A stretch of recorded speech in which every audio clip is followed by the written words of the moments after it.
आज आमर नियाली निर्वाचन मंडल माधव मंडल 3 गोटी पंचायत आज आमर निभरण नोमिन सरपंच एवं आमर कृष्ण प्रसाद सरपंच और बिनिशपुर सरपंच एवं तांका संगे बहु पुरुखा विजु जनता दलर कार्यकर्ता आज भारतीय जनता पार्टी जोग देइछंती। तेणु मु समस्त को अभिनंदन शुभेच्छा जनाऊँचे। निश्चित भाव में कहबी जे माधव जोन भारतीय जनता पार्टी संगठन बहुत सुदृढ़ हम ता संगे संगे नियाली भारतीय जनता पार्टी गोटे गड़ हवापी जाऊँचे। मूल कथा है लोकंर आस्था लोक जहाँ आस्था रखिए तादे मिसवे तेणु परिवर्तनशील है समाज तेणुक जो विकास धारा लोक देखुं प्रति आकर्षित होती दिल्ली में मोदीजी सरकार हो बा ओडिशा रे मोहन जी सरकार हो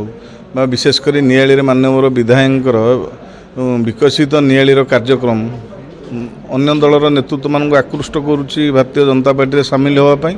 से क्रम आज माधव मंडलर 3टा पंचायत बीजेडी पूरा सफा हो जाए सरपंच वार्ड मेंबर पुरुखा कर्मी समस्त आज भारतीय जनता पार्टी सामिल होती। भारतीय जनता पार्टी शीर्ष नेतृत्व यहाँ ठीक निष्पत्ति थिला जे इंजीनियर छवि मल्लिक को नियाली प्रार्थी कराया से एक विजय लाभ कले दल को पुरस्कार देले द्वितीय पुरस्कार जितला पर से पूरा समय नियाली निर्वाचन मंडली रे दौरान एवं नियाली रे विभिन्न सामूहिक कार्य को अग्राधिकार दे विभिन्न कार्य को जो प्रकार भाव त्वरान्वित भाव करुँच नियाली रे ता बेस आकर्षणीय आउ लोक मैंने आकर्षित होती विशेषकर विरोधी दलर जो मैंने राजनैतिक व्यक्तित्व परिपक्व राजनैतिक व्यक्तित्व से देखुं विजु जनता दल भविष्य ना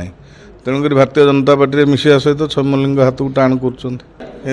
जो 3टा पंचायत आज मिसिले बीजेडी बड़ बड़ नेता से नहीं ही विजु जनता दल से माने गत निर्वाचन में पंचायत निर्वाचन में विजय लाभ करथिला से समस्त नेतृत्व आज भारतीय जनता पार्टी सामिल है अर्थात से विजु जनता दल निजर सत्ता हरैला उभय 3टा पंचायत नहीं समय क्रमे बहुत sarpanch nominee ward member Biju Janata Dal वरिष्ठ नेता आम सहित विशेषकर विधायक सहित जोगाजोग अच्छा समय क्रमे समस्त मिसाଯିव।